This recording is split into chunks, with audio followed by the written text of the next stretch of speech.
Kool DJ, a founder follower of hip hop. I don't usually talk about myself, but I am today.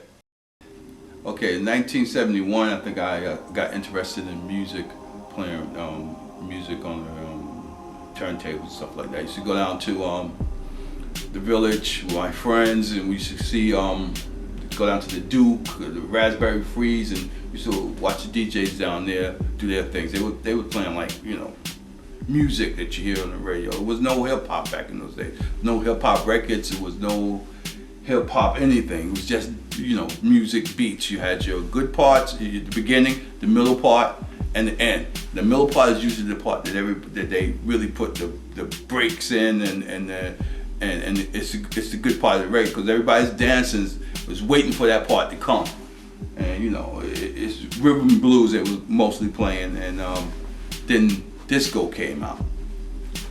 By that time, I have taught my mother stereo. I got another turntable. I was splicing wires and putting things together to mix records, because I was so fascinated how these guys played their music.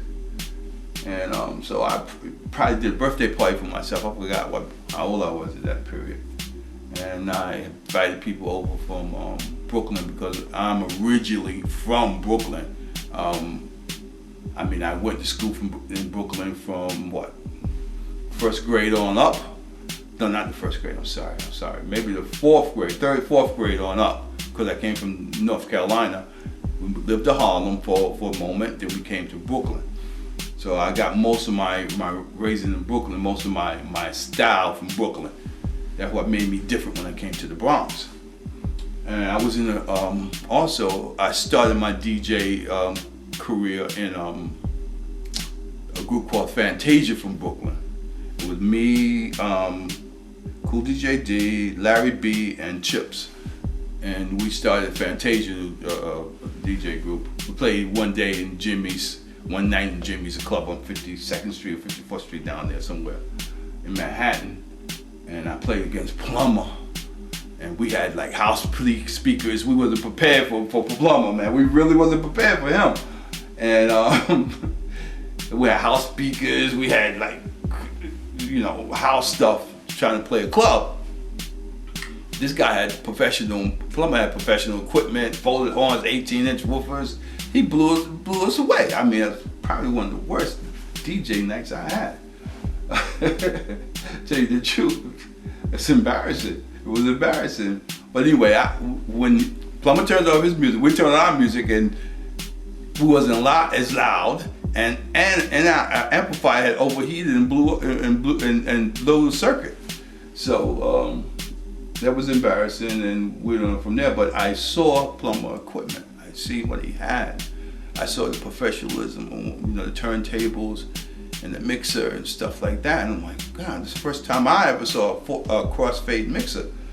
And that's from, you know, so, and Plummer's from Brooklyn. So Brooklyn at that time was way ahead of the Bronx when it comes to electronics, way ahead when it came to DJing. There was more DJs in Brooklyn than there was in the Bronx.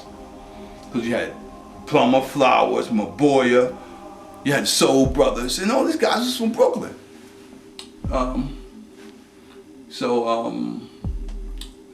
I played around, gave parties here and there, and I finally got my equipment, you know, with the help of my mother. And then I started going out on my own. I used to follow Pete DJ Jones. He was one of my mentors. And I started doing my own thing. I got my GLI mixers, like Plummer, because Plummer had GLI equipment. So whatever Plummer had, I went out and got. He had folded horns, bass woofers. I got me some folded horn bass woofers. You know what I mean? 18-inch 7 Vegas, yeah. I had my GLI speakers, and stuff like that. I played, started playing clubs. Now, the first time, like Kool Herc, the first time I met Kool Herc. And the reason I'm telling you the story, because I believe that Kool Herc had the music, but I had the style, the mixing style. And when I heard the music, and then I started playing the beats and mixing them the way I mixed them, it started an explosion, because when the other people, the other DJs, or the people that I sparked interest in being a DJ heard me, they interpreted what I was doing and how I was doing it, and it made them want to go out there and do it. Because when I played outside in the parks and stuff like that, people will come around and look at me. It scares me sometimes. It just scared me how they used to be around the ropes, just looking and just amazed at what I do, because it reminded me when I was at the Duke and at Raspberry Freeze watching those DJs, and I was amazed. It scares me sometimes. You know, sometimes they come running up to the things. You scared, because I used to keep a 38 in back of in my orange milk crate. So it's just like in the back of the last record. So if I needed it quick, I just flip the record and grab it. You know, so sometimes they come running, I go right back there, like, cause you know I'm playing outside, I don't know what's going on. I never had the opportunity to pull it out, you know. So nobody never knew. Only I and a couple other people. But that's something else. That's something else. Let's get back to the music part. All right. So the first time I heard Kool was at Executive Playhouse. I don't know what year that was. I think maybe 70 something. But you know, I heard him. I see what he was doing. I was hired to play at the Executive Playhouse by the owner. His name was Trey at the time. Kool was playing there like on Friday night, and I was going to be there on Saturday night. So I went to check it out. Well, checked out Kool and see what he was playing. You know, I felt at the time he was no